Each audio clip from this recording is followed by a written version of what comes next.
수년 전 캐나다 몬트리올 대학에서 건장한 남자들을 대상으로 포르노 그래픽에 대한 연구를 했다고 합니다.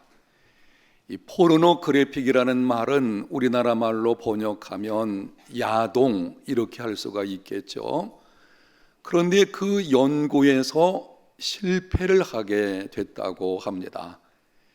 포르노 그래픽을 본 사람들과 보지 않은 사람들을 비교하는 연구에 관한 것인데, 연구에 실패한 이유가 뭔가 하면 남자들 중에서 포르노 그래픽을 한 번도 안 본 사람들이 아무도 없었다고 합니다.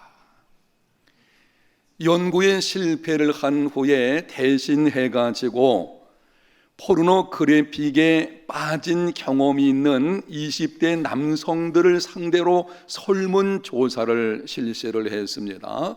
그 결과 포르노 그래픽을 처음으로 접한 나이가 평균 10세이었고, 이 중 90%는 인터넷으로, 나머지 10%는 비디오를 접한 것으로 나타났습니다. 제가 고등학교를 다닐 때만 해도 야한 동영상이나 사진을 접하는 환경이 참 쉽지 않았습니다.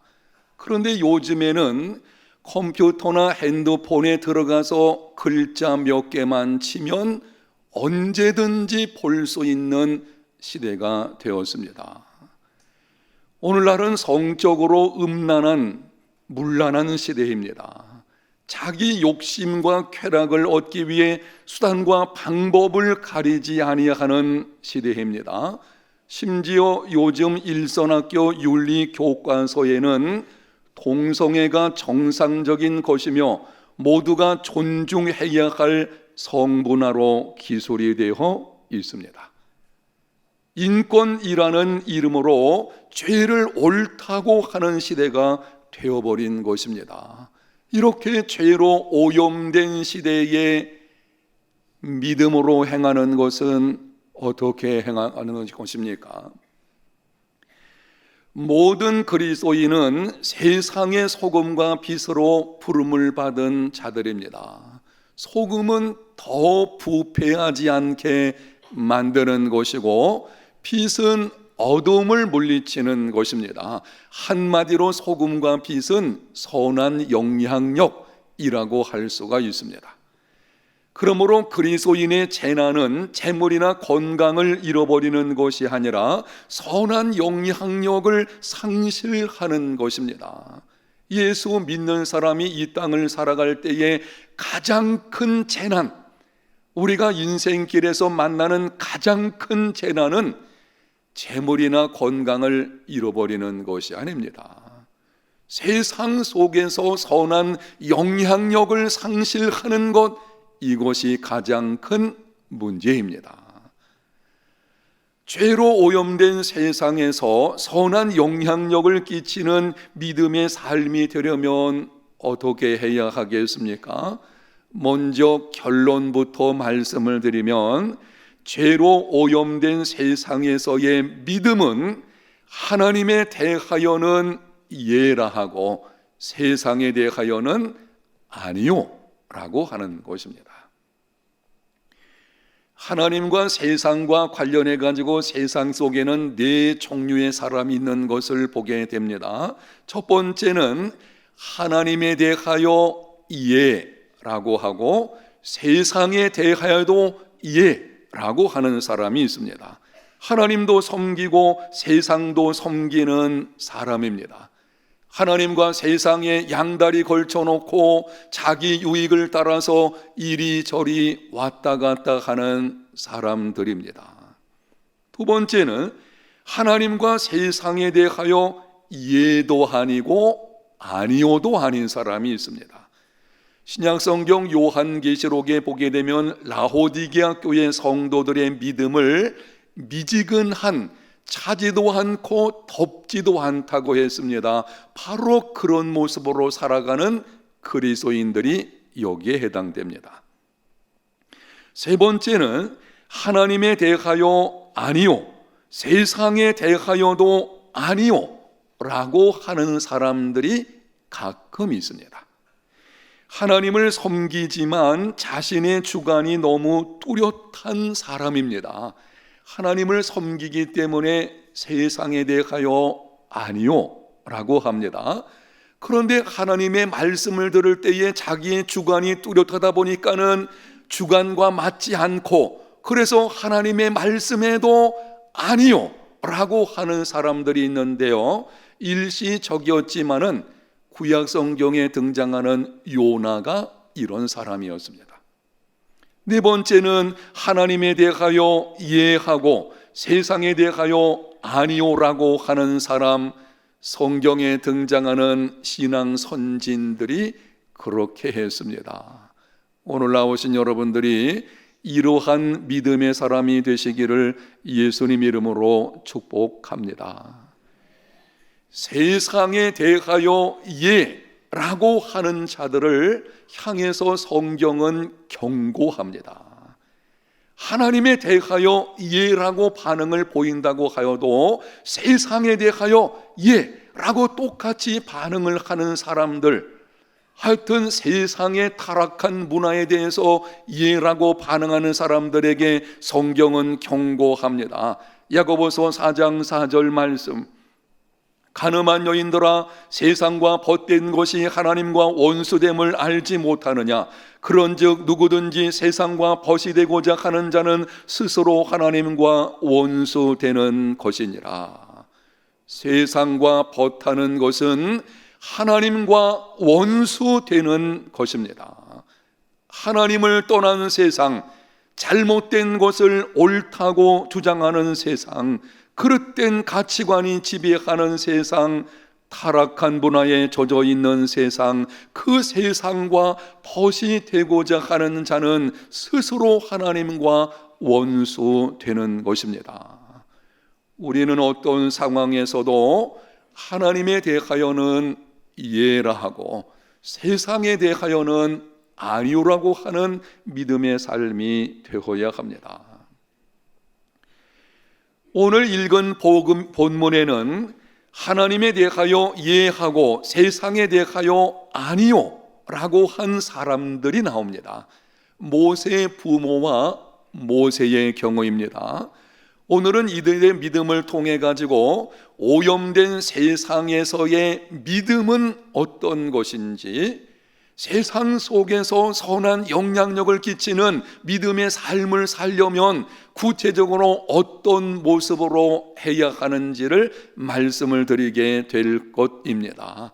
여러분이 듣는 중에 결단하고 그 결단대로 행하는 믿음의 삶이 다 되시기를 바랍니다. 먼저 23절을 봅니다.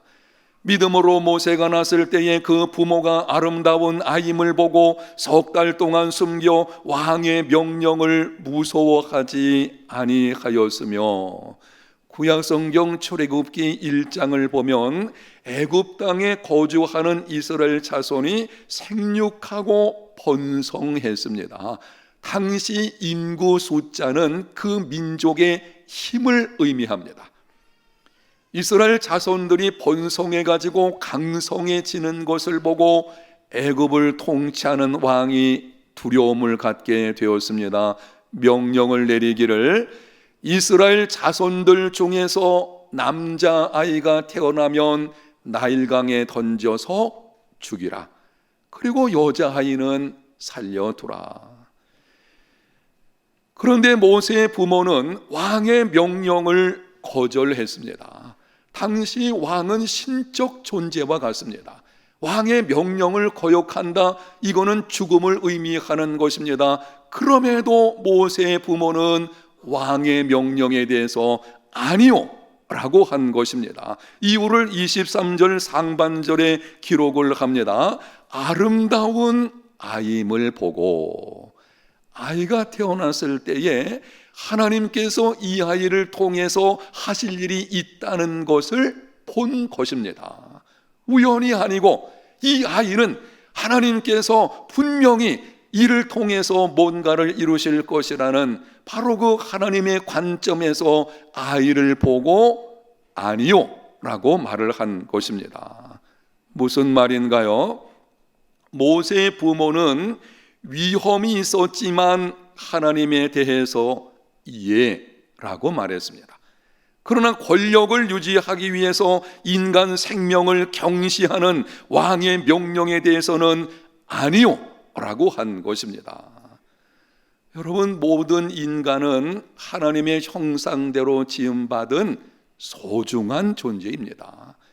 남녀노소 빈부귀천을 물어나고 이 땅에 존재하는 모든 사람, 그 사람이 어떤 형편에 어떤 모습으로 있든지 하나님의 형상대로 지음받은 아주 소중한 존재들입니다. 그러므로 인간을 비인간화하는 모든 일에 대하여 아니요 라고 말해야 합니다. 예를 들면 인종을 차별하는 것, 갑질하는 것, 임금을 착취하는 것, 자신의 편향된 이념을 위해서 아이들을 이용하는 것, 권력이나 재물을 얻기 위해서 인간을 수단으로 삼는 것, 모두 인간을 비인간화하는 것입니다. 그리스도인은 이런 것들에 대하여 아니요 해야 합니다. 그러나 인간을 인간답게 살도록 회복하는 일에는 예라고 해야 합니다. 세상은 자기 욕심을 채우기 위해서 끊임없이 인간을 수단으로 삼으려고 합니다. 인간을 인간답게 살도록 회복하는 일에 헌신하면 많은 반대에 직면하게 됩니다. 세상은 그렇게 되어져 있어요. 정말 인간을 인간답게 살도록 내 인생을 좀 헌신해야 되겠다. 그래서 그 일에 내 삶을 드리게 되면 수많은 반대에 직면하는 것을 보게 됩니다. 그럼에도 한 인간의 가치는 하나님의 형상대로 지음받은 데 있다는 것을 알고 인간을 인간답게 살도록 하는 일에 헌신하는 것, 이것이 하나님께 대하여 예라고 하는 것입니다. 하나님과 세상에 대해서 예와 아니오를 분명히 하는 우리 해운대 제일교회 성도들이 되시기를 축복합니다. 24절 말씀에는 믿음으로 모세는 장성하여 바로의 공주의 아들이라 칭함받기를 거절하고, 모세는 장성했을 때에 바로의 공주의 아들이라는 칭함을 아니요 거절을 했습니다. 공주의 아들이라 칭함받는 것은 장래가 보장되는 것입니다. 당시 세계 최강대국에서 권력을 갖는 온갖 부귀영화를 누릴 수가 있는 것입니다. 반면에 공주의 아들이라 칭함을 거절하는 것은 평범한 삶으로 돌아가는 것이 아닙니다. 당시는 그 거절은 종의 상태, 이스라엘 백성들과 같이 노예 상태로 내려가는 것입니다. 고난의 길을 걷는 것입니다. 그럼에도 모세는 아니요 라고 말을 합니다. 오해하지 마십시오. 애굽에서 권력을 갖는 것 자체가 나쁘기 때문이 아닙니다. 성경에 보게 되면은 이방 나라에서 권력을 가지고 선한 영향력을 끼친 사람들이 있습니다. 요셉은 애굽의 총리가 되어서 기근 중에 있는 자기 백성들과 열방을 구원했습니다. 다니엘은 바벨론의 총리가 되어 가지고 전능하신 하나님이 어떤 분이신지를 나타냈습니다. 에스더는 이방 나라 왕후가 되어서 자기 백성들의 생명을 구원했습니다. 틀림없이 당시 어떤 사람들이 모세에게 이렇게 말을 했을 것입니다. 당신이 공주의 아들의 신분으로 계속 있다가 최고 권력자가 되면 당신의 민족에 속한 사람들을 대우를 다시 할 수 있지 않겠습니까? 그럴 수도 있을 것입니다. 권력자가 되어가지고 자기 백성들을 어떤 측면으로든지 도울 수가 있을 것입니다. 그럼에도 모세는 아니요 했습니다. 이유를 25절에 말씀을 합니다. 도리어 하나님의 백성과 함께 고난받기를 잠시 죄악의 낙을 누리는 것보다 더 좋아하고, 한번 따라 합시다. 더 좋아하고. 이 말씀을 주목해야 합니다. 그리스도인의 삶을 보게 되면은 믿음 생활의 초기 단계는 좋은 것과 나쁜 것에 근거해서 선택을 합니다. 나쁜 것에 대해서는 아니요, 좋은 것에 대해서는 예라고 합니다. 좋고 나쁨에 근거해서 선택을 하는 것, 이거는 어떤 면에서는 대부분의 사람들이 그렇게 할 수도 있을 것입니다. 그러나 믿음이 성장하게 되어지면 좋은 것과 더 좋은 것에 근거하여 선택을 하게 됩니다. 둘 다 괜찮습니다. 이렇게 해도 문제가 없고 저렇게 해도 나쁠 것이 없습니다. 둘 다 괜찮습니다. 그런데 그 가운데서 더 좋은 것을 선택하는 것, 그것이 믿음이 성숙한 사람의 모습이고 바로 그렇게 우리의 삶이 이루어져야 되는 것입니다. 여러분, 믿음 생활에서 더 좋은 것은 무엇입니까? 우리는 좋은 것과 더 좋은 것 중에서 사실 모세가 애굽의 권력을 갖는 것, 그건 나쁜 것이 아닙니다. 좋은 것일 것입니다. 그런데 그는 더 좋은 것을 선택을 해서요, 그 더 좋은 것이 하나님 백성들과 함께 고난받는 것입니다. 아니, 백성들과 함께 고난받는 것이 권력을 취하는 것보다 더 좋다니 도대체 그게 무슨 말입니까? 여러분이 이런 의문을 가질 수가 있을 것입니다. 바로 이 더 좋은 것은 하나님의 뜻이었기 때문입니다. 모세의 경우에 하나님 백성들과 고난받는 것이 하나님의 뜻인 것이고 그것이 더 좋은 것으로 알고 모세는 선택을 하게 된 것입니다. 하나님의 뜻은 언제나 우리에게 최선인 줄로 믿습니다. 세상은 지름길을 언제나 찾지만 지름길이라고 해서 항상 좋은 것만은 아닙니다.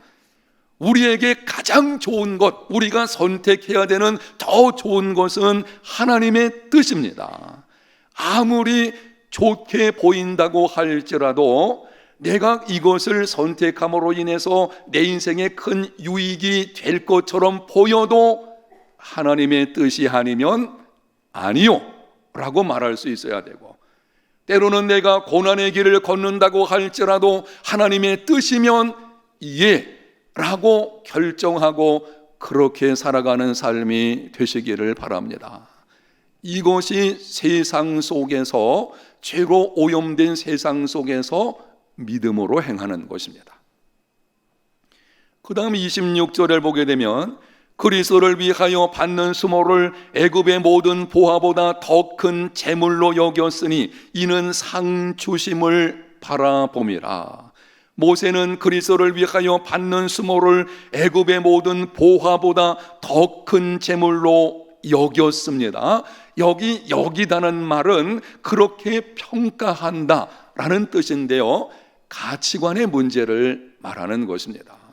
모세는 분명한 가치관을 가지고 있는데요, 애굽의 수많은 금은 보화들, 그것보다는 하나님 그분을 위해서 내가 고난받는다고 하여도 그렇게 살아가는 것이 더 인생에 가치가 있다, 그렇게 생각하고 그 가치관을 가지고 올바른 결정을 내린 것입니다.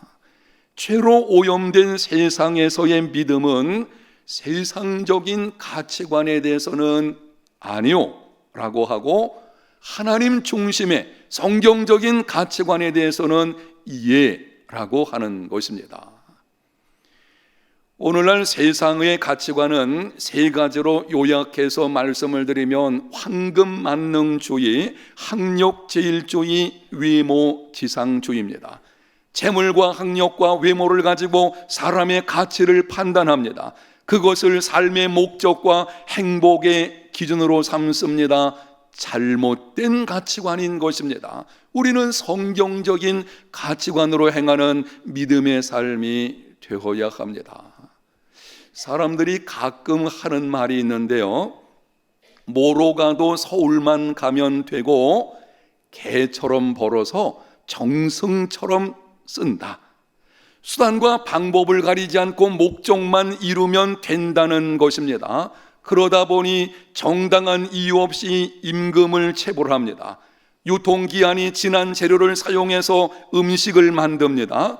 이중장부를 만들어서 세금을 떼먹습니다. 사기를 쳐서 재산을 증식합니다. 심지어는 그렇게 해서 많은 재산을 쌓아놓고는 하나님이 우리에게 축복하셨다, 하나님을 모욕하는 것입니다.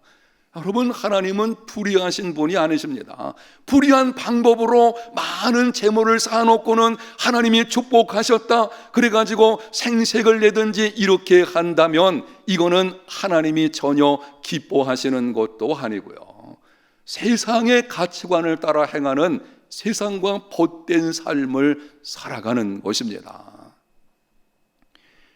자녀가 열심히 공부를 해서 학교에서 100점을 받아오게 되면 많은 경우에 우리나라 부모들은 이렇게 말을 한다고 합니다.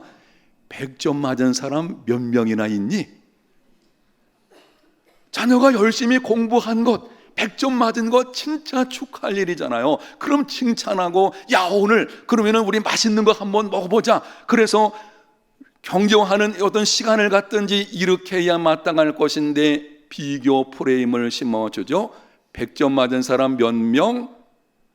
이거는 이런 뜻이 있어요. 내 자녀만 1등 되어야 된다는 것입니다. 그런 방식으로 접근하는 것이 바로 세상적인 학력제일주의 가치관을 따라서 행하는 것입니다. 얼마 전에 우스운 경험을 했습니다. 한 번은 오래되고 낡은, 사실은 아내가 말하기를 당신 그 옷 입지 말고 좀 치워버리고 다른 옷 좀 입으라고 했는데, 제가 이발을 좀 하러 갔거든요. 이발 하러 가는데 꼭 옷이 무슨 상관이 있는가. 그래서 아주 오래되고 낡은 옷을 입고서 집 근처에 있는 미용실을 갔습니다. 제가 누구인지 알지 못하는 미용실입니다. 미용실 문을 열고 들어갔더니 견습생인지 아니면은 미용 보조원인지는 모르지만 몇 사람이 앉아 있더라고요. 그런데 제가 들어가니 앉아 있다가 저를 보더니 이렇게 말을 합니다. 어서 오십시오. 그런데 혹시 청소하러 오셨어요? 허름한 옷을 입고 갔더니 고객이 청소부가 된 것입니다. 웃으면서 말을 했습니다. 이발을 하러 왔습니다. 이왕에 온 것 이발은 했지만 외모로 사람이 판단받는 것이 왠지 마음이 개운하지를 않았습니다. 여러분, 외모로 사람을 판단하는 것은 세상적인 가치관을 따르는 것입니다. 외모로 판단하지 마십시오. 좋은 사람 놓칠 수 있습니다. 죄로 오염된 세상에서의 믿음은 성경적인 가치관에는 예라고 하고 세상적인 가치관에 아니요 하는 것입니다. 그런데 이러한 믿음의 모습으로 살려고 하면 하나님께 대하여는 예, 세상에 대하여는 아니요, 이런 분명한 믿음의 모습으로 살려고 하면은 반드시 기억할 것이 있습니다. 23절 하반절, 왕의 명령을 무서워하지 아니하였으며 27절 상반절, 믿음으로 애굽을 떠나 왕의 노함을 무서워하지 아니하고, 모세 부모와 모세에게 있는 아주 중요한 믿음 생활의 공통점이 있는데요, 그거는 두려움이 없었다는 것입니다. 세상에 대해서 두려움이 없는 것입니다. 그 당시 생사권을 가지고 있는 것처럼 보이는 왕의 명령까지도 무서워하지 않는 두려움을 이긴, 바로 여기서 이러한 믿음의 삶이 이루어지게 된 것입니다. 오늘날에도 죄로 오염된 세상에서 믿음을 지키려면 두려움을 극복해야 합니다. 세상에 대하여 아니요 라고 하면 당장 내가 즐기던 것을 끊어야 할 수도 있습니다. 지금까지 내가 세상과 더불어서 즐겼던 것 아니요 하려면은 내려놓아야 하거든요. 그러면은 내 인생에 기쁨이 사라질 것처럼 두려움이 찾아오게 됩니다. 손해볼 수도 있습니다. 인간관계에 갈등이 찾아올 수 있습니다. 경쟁 사회에서 내 자녀만 뒤처질 것 같은 생각이 듭니다. 이상한 사람 취급받을 수도 있습니다. 그러다 보니 두려움이 찾아옵니다. 이때에 하나님을 신뢰함으로 두려움을 이겨야 합니다. 두려움은 하나님이 주시는 마음이 아닙니다. 세상을 이기는 사람이 되려면 두려움을 이겨야 되는데, 이렇게 되려면 오늘 본문 26절 하반절에 이런 말씀이 있습니다. 이는 상주심을 바라봄이라. 믿음의 사람은 다른 사람이 보지 못하는 것을 보는 사람입니다. 믿음 없는 사람은 땅을 바라보고 살지만, 믿음 있는 사람은 하늘을 바라보고 살아갑니다. 믿음 없는 사람은 눈에 보이는 세계만 바라보지만, 믿음의 사람은 영원한 세계를 바라봅니다. 애굽에 있는 사람들이 모세에게 이렇게 말했을 것입니다.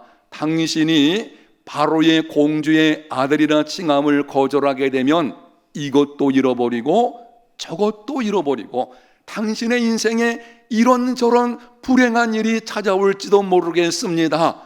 그러나 하나님은 모세에게 그가 얻는 것이 무엇인지를 일깨워 주었습니다. 그리고 그 얻는 것은 잃는 것보다 비교할 수 없을 만큼 위대한 것입니다. 로마서 8장 18절, 생각하건대 현재의 고난은 장차 우리에게 나타날 영광과 비교할 수 없도다. 이 분명한 사실을 기억하고 두려움을 이기는 믿음의 사람이 되시기를 바랍니다. 사랑하는 성도 여러분, 죄로 오염된 세상에서 믿음을 지키고 믿음으로 행하는 삶이 되려면 예, 아니오를 분명히 해야 합니다. 따라합니다. 예, 아니오. 하나님께 대하여는 예라고 하고 세상에 대해서는 아니오 라고 말할 수 있어야 합니다. 여러분이 세상 유혹이 찾아올 때에 우리는 언제나 유혹에 열려 있어요. 아무리 믿음이 강한 사람이라고 할지라도 세상으로부터 미혹받는 것은 언제나 있게끔 마련인 것입니다. 그런 미혹이 찾아올 때에 마음을 단단히 하고 이렇게 큰 소리로 한번 말해 보십시오. 아니요, 거기에 우리의 승리가 있는 것입니다. 예, 아니오를 잘 분간하지 못해가지고 아니오 할 것에 예 한다든지 예 할 것에 아니오 하게 되면 영향력을 잃어버린 아무런 유익이 없는 이런 그리스도인의 삶이 이루어지게 되는 것입니다. 정말 세상은 여러 가지 많이 혼란스럽고 많은 죄악이 있는 것을 보게 됩니다. 이런 세상 속에서 죄에 물들지 아니하고 세상을 변화시켜가는 소금과 빛의 사명을 감당하는 우리 에본드의 제일교회 성도들이 다 되시기를 바랍니다. 믿음이 있어야 합니다. 어떤 믿음입니까? 하나님께 대해서는 예라고 하고 세상에 대해서는 아니오라고 하는 이런 믿음의 삶, 저와 여러분이 다 되시기를 예수님 이름으로 축복합니다. 하나님 아버지, 우리들에게 은혜를 베풀어 주셔서 어떤 상황에서도 하나님께 대하여는 예라 하고 세상에 대하여는 아니오 할 수 있는 믿음의 사람이 되게 해 주시옵소서. 우리는 때로 우둔하고 어리석고 연약함으로 인해서 예와 아니오를 잘 분간하지 못할 때가 있습니다. 성령님 도와주셔서 분별하게 하시고 결단하게 하시고 그렇게 살아가는 삶이 되게 해 주옵소서. 예수님 이름으로 기도합니다. 아멘.